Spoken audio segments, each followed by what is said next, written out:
Shalom Uvracha from Yerushalayim, Ir HaKodesh. With the help of Hashem, we continue our study of Pirkei Avot, Chapter 2, Mishna 17. Perek Bet, Mishnah Yud Zayin, and this is part 2 of Perek Bet, Mishnah Yud Zayin. This is the Mishnah that reads, Rabbi Yosei Omer, Yehi mamon chavercha, chaviv alecha kishalach. We spoke about that at length last week. Be sensitive to other people's money, to other people's property, as you would be to your own. May other people's money be as precious to you. You should have the same concern, the same dedication, the same respect to other people's money as you do to your own. I gave examples last week, if you remember, about a great level of dedication on the part of one company to save the money of another company. I said that I would relate this particular week, as we continue our study about the Mishnah, whether this was something beyond the level of halacha. For those people who didn't hear our previous session, in part 1 of Chapter 2, verse Mishnah 17, we spoke about a famous ice cream company in Borough Park, Klein's Ice Cream, that was able to extend itself during a blackout, that its chief competitor, Mahadirin, was able to use their electric sockets and access to its particular usage of electricity when Mahadirin's was still out, and they saved a tremendous amount of money to Mahadirin, God forbid, that would have incurred losses, great losses, if they hadn't done so. Someone asked me at the end of last class, was this something which is halachically required? I mean, it's a tremendous act of chesed. For those people who don't know what I'm talking about, I spoke about it at length in the previous session. I can't go over it again, but is this something extraordinary? Or is this the halacha? Does halacha require someone to save the money of others? I'm not going to go into this particular case, because the way I read the story was, it wasn't just that Klein's knew about the problem of Mahadirin and then extended themselves. The way I read the story was that they called them up, they investigated, they were worried, they were concerned. Now that's already, even if you want to say, if you hear about someone else's potential loss, you have to do something about it. That's if you hear about it. But to go and investigate, you start calling everybody, how are you doing? I'm not sure, and I don't want to render an opinion. I do think it's an extraordinary act of chesed, and I stand in awe of the people involved. There are two religious halachic considerations which go hand in hand with our discussion of Yehi mamon chavercha chaviv alecha kishalach. One has something to do with lo ta'amod al dam re'echa. Don't stand by the blood of your friend, which sounds like it has something to do with blood. If God forbid the other person is being killed or being attacked. But there is surely a school of thought in our tradition that it also has something to do with the money of your friend. In fact, one of the words that we use in our literature for money is very similar to the word for blood. Damim means money, maybe blood money, but damim means money. And according to one school of thought, lo ta'amod al dam re'echa, you can't stand by idly and not save the property of someone else. So that would be a level of yehi mamon chavercha chaviv alecha kishalach. Be sensitive. And the other very, very well-known teaching in the Torah, which is also associated with this level of Rabbi Yossi, is something called the mitzvah of hashavat aveidah. Hashavat aveidah is generally understood to mean, if I find a lost object of someone else, it's my requirement to return it. However, part of the extension, the extended level of understanding the mitzvah of returning lost objects, is to make sure that my friend does not lose his object. If I passing by the parking lot near my house and I see that someone left on their lights, it's 12 o'clock at night. It doesn't seem that they're going to be driving tonight, and they forgot. Inadvertently, they left on their lights. I can just go home and go to sleep. Does the Torah require me? Oh, somebody left their lights on in their car. That means that tomorrow morning they may not be able to start their car. I mean, they may be ruining their battery. Maybe there's a biblical requirement of Hashavat Aveidah, of seeing to it, Yihimamon Chavercha Chaviv Alecha Kishalach, as Rabbi Yossi is teaching, maybe to go over and do something. Maybe I should find the owner.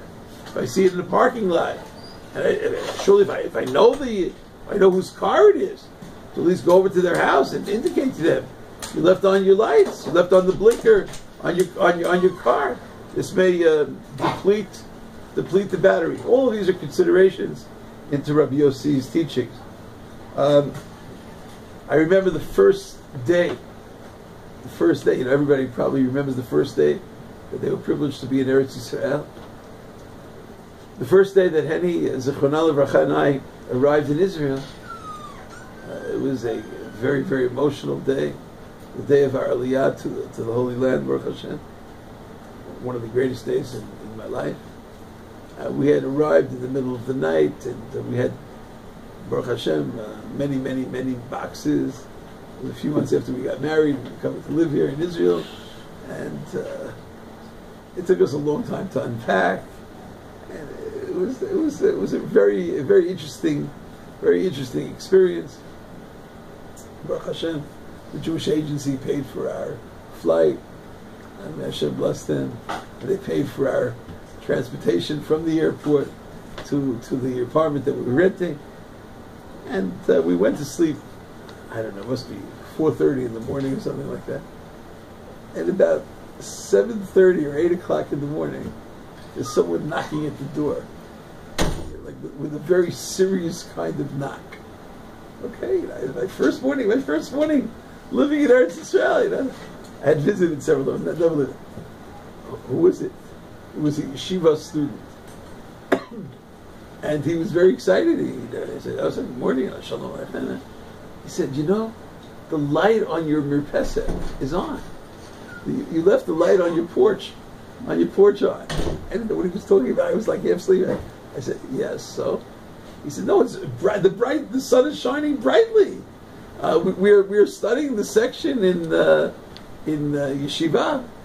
V'mitziah elu mitziot shelo, elu chayav lachriz, returning lost objects." And he says, his Rav explained to him, "You see someone's light on the merpesa light, and surely you wouldn't want to leave the merpesa light on in the middle of a bright summer morning." And I was so, wow, thank you so much. I didn't tell him, I just had gone to sleep a few minutes before, but I was so impressed by the holiness of this great city here in Yerushalayim, that people are so sensitive to lights on and other people's porches at 8 o'clock in the morning, realizing that they surely didn't want to leave it on. I assume that great yeshiva student is a close disciple of Rabbi Yossi, of chapter 2 of Pirkei Avot. May Hashem bless him wherever he is. I don't remember his name. It's close to 40 years ago.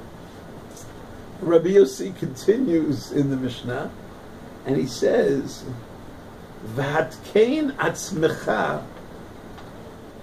ללמוד Torah." Be diligent in the study of Torah. Apply yourself. Prepare yourself. Hatkein, from the word tough kuf nun is it. Hatkein עצמך ללמוד Torah. She'ina Yirusha lach. For it is not an automatic inheritance for you. Don't take it for granted that you will inherit the Torah. You have to work diligently at acquiring Torah. It means that maybe some people feel levels of complacency, especially if a person is blessed to have a father who is a Torah sage. Father of Torah sage? So how much time and energy do I have to put into the study of Torah? I received it in my spiritual genes from my Abba, maybe from my Saba. Eina Yerusha. It is not necessarily an inheritance to you. It's not an automatic acquisition. Hatkein עצמך. You have to put effort, you have to put energy into the study of Torah. And there's a fascinating passage in Tractate Nedarim. I recommend that our listeners, our viewers, whoever's watching or listening to this, should look up this Gemara, because there are many aspects of it which need clarification. I'm quoting from a Gemara in Tractate Nedarim, page 81a, Daf Pei Aleph, Amud Aleph, where the Gemara poses the following question: Why is it that we don't find Talmidei Chachamim being children of other Talmidei Chacham? I'm quoting the Gemara. We have one of the members here making a face, which is asked by the commentary. Quote. That's why I said you should look up the Gemara, because this is a very complicated question. Right? Because we all have met Talmidei Chachamim, children of Talmidei Chachamim, right? But I'm quoting the Gemara. Mipnei ma, verbatim, I copied it in my notes. Umipnei ma ein mitzuyin Talmidei Chachamim latzeit Talmidei Chachamim mibneihen. Why is it that it is not found Talmidei Chachamim who have children who are Talmidei Chachamim? Now, that's not the case. Even in the time of the Mishna, we have rabbis who, Rabbi Gamliel, Rabbi Shimon ben Gamliel, Rabbi Gamliel, Ben Diavner. They surely knew. They surely had examples. They surely had examples of Talmidei Chachamim who had children who were Talmidei Chachamim. And the language Eino Matsui maybe can be translated as it is not common. It's not common, maybe. But the gist of the message seems to be, there are many cases of Talmidei Chachamim who don't have children or Talmidei Chachamim. May all the Talmidei Chachamim in the world be blessed, and may all their children be Talmidei Chachamim. But here it seems to be a pattern that the Gemara is taking note of, and the Gemara is questioning this, because I would think that if someone is blessed to be a Talmid Chacham, then his children also would follow suit. He would teach them the wisdom of the Torah, or the children would want to emulate the pathways of the Torah. The commentaries do discuss this question, because we know cases of Talmidei Chachamim. There are different ways of learning. I can't tell you that I have a pathway that fits the words exactly. If someone wants to suggest something, I'm willing to listen. If Ne'ma ein mitzuyin means it's hard to find. It's not there. Yes, speak loudly. They won't hear you. Speak loudly. The usual situation is that the children of Talmidei Chachamim are not Talmidei Chachamim. Now we have many examples where they were. Those are the exception, not the rule. Yes. Those are the exception, not the rule. Yes. Okay. In other words, as a rule, even that. As a rule, it's hard to say this, right? As a rule, Talmidei Chachamim's children are not Talmidei Chachamim. I don't know. Today, in almost every yeshiva in the world, when a Rosh Yeshiva leaves this world, the next Rosh Yeshiva is his son. If he's anywhere within the realm of learning, if he doesn't know how to read the Aleph or Beis, he's not going to be appointed the Rosh Yeshiva. But more or less, that's the way it is. I don't know. Rabbi Feldblum, I once quoted him, one of my great teachers, Dr. Feldblum, was my teacher in Bernard Revel Graduate School. Feldblum said he studied all the yeshivot mentioned in the Talmud. They had academies, Surah, Narda'ah, Pumbeditha. He didn't find, that's what I remember from a long time, he didn't find one example where his son took over as a Rosh Yeshiva after his father's being the Rosh Yeshiva. In the world of the Nesi'im, that was part of it. Nesi'im was like a monarchy, the exilarchs, the leaders. But Rosh Yeshiva, this is what Rav Feldman once told us. I never checked it, but even if it's close to true, it's astounding. Because today, the rule is that a Rosh Yeshiva was a son who's in the general ballpark of learning. He's the next Rosh Yeshiva. That's the way it is. Anyway, the Gemara asks, let's say Talmidei Chachamim Nehem. Rav Yosef says, why not? Why? In other words, they view this as some kind of special divine process that God arranged, that children of Talmidei Chachamim often are not Talmidei Chachamim. Amar Rav Yosef, Shelo Yomiru Torah Yerusha Hi Lahem. Shelo, very similar to the words that Rabbi Yossi is saying in our Gemara. Of course, Rabbi Yossi of the Mishna should not be confused with Rabbi Yosef in the Gemara, although their names are very similar. They're two different people, two different periods. Rabbi Yosef says in the Gemara, Shelo Yomru Torah Yerusha Hi Lahem. So that people should not say Torah is an inheritance for them. Why is it bad for them to think that the Torah is an inheritance? Well, it could have two negative repercussions. One, if a person is a descendant, if a person is a son of a Talmid Chacham, if he's a son of Talmidei Chachamim, and he thinks, and the rule would be that Talmidei Chachamim beget Talmidei Chachamim. Okay, my father is a Talmid Chacham, so that's it. I have it made already. I don't have to work hard, right? I mean, Rabbi Yosef's teaching in our Mishna is Hatken עצמך ללמוד Torah. Get into it, work hard, be diligent, prepare yourself. So, but if Talmidei Chachamim, if we look around the world, we say, oh, he's a Talmid. Look at his son. He's also a Talmid Chacham. He's a Talmid Chacham. Okay. My father is a Talmid Chacham, and the student or the son would be lax in his attitude towards learning. And could be the father also wouldn't necessarily put so much effort into trying to teach him. After all, he's the son of a Talmid Chacham, so he'll end up to be a Talmid Chacham. Another possible negative result of such a world, which the Gemara is defining as not really being the world. In other words, it is not common. This is not the practice. If the world would be such that Talmidei Chachamim Yotzi'im Talmidei Chachamim Mibneihem, that their children are also Talmidei Chachamim. Here is a person whose father is very, very far away from being a Talmid Chacham, and he looks around the world and he sees that the Torah sages are children of other Torah sages, and he comes from a father who's an ignoramus, doesn't know anything about Torah. So he'll say to himself, or others will say to him, what do you think, you're going to be able to join this league? This league is a closed league. It's a Yerusha league. It's like either you're in or you're out. You're not part of this inheritance. We believe, of course, Torah tziva lanu Moshe, Morasha, Kehilat Yaakov. It's not Yerusha to you, it's Yerusha to the whole nation. And therefore, Talmidei Chachamim often have children who are not Talmidei Chachamim.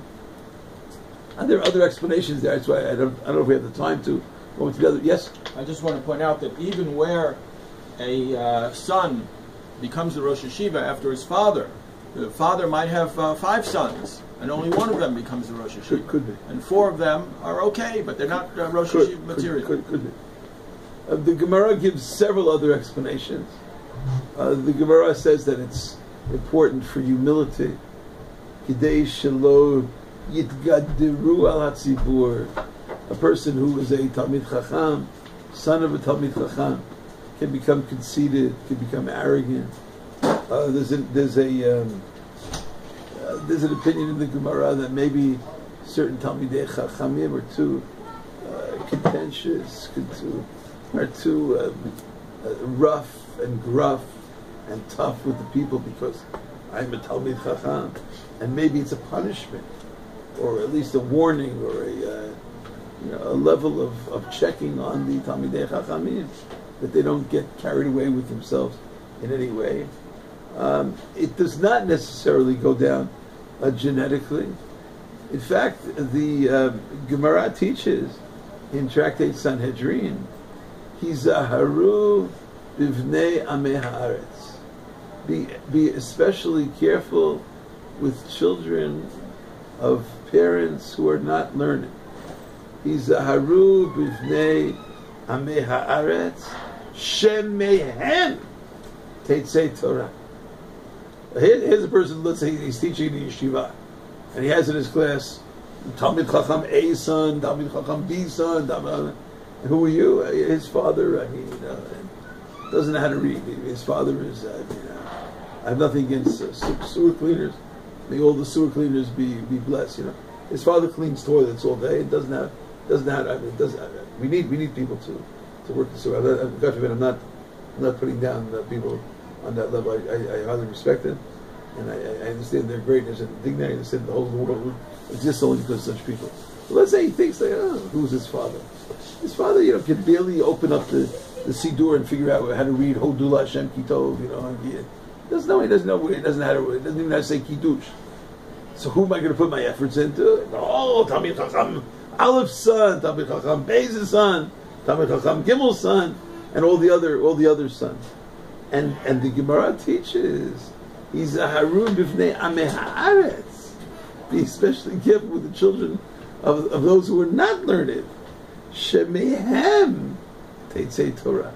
It's their children who are going to be the Torah teacher, or even the teaching in the Darim, where the Gemara uses a different expression about hizaharu b'fnei aniyim. That's a teaching in Tractate Nidarim. Hizaharu bivnei aniyim. Be careful with children of poor people. Shemehem teitzei Torah liyisrael. For it's from them that Torah will reach the Jewish people. So the way most commentaries understand, or several commentaries understand, talking about people who are economically poor. And maybe if they're economically poor, so maybe the level of distractions available to them is much lower than the distractions that are available to someone who's extremely wealthy. I mean, what else are they going to do? I met someone once. He told me he had nothing else to do at night. Everybody else was involved in all kinds of night activities. He had no access to anything. So he would study it. That's what he did at night. That's one interpretation. But there are Rishonim. There are early authorities who say, no, aniyim doesn't mean only economically poor. Aniyim could mean, if you look in the Shita Mekubetzet, look at other early sources, aniyim could mean aniyim b'Torah, those who are poor in the study of Torah. Atkein עצמך ללמוד Torah. No matter what kind of family you come from, work hard at studying Torah. She'ina Yirusha lach. If you're a child of a Talmid Chacham, don't take it for granted. If you're a child of a non-Talmid Chacham, don't give up, work hard, be careful and diligent in the study of our holy Torah. She'ina Yirusha lach. May everyone be blessed with the great blessing of Torah, no matter what background they're coming from. Thank you so much for listening. Amen.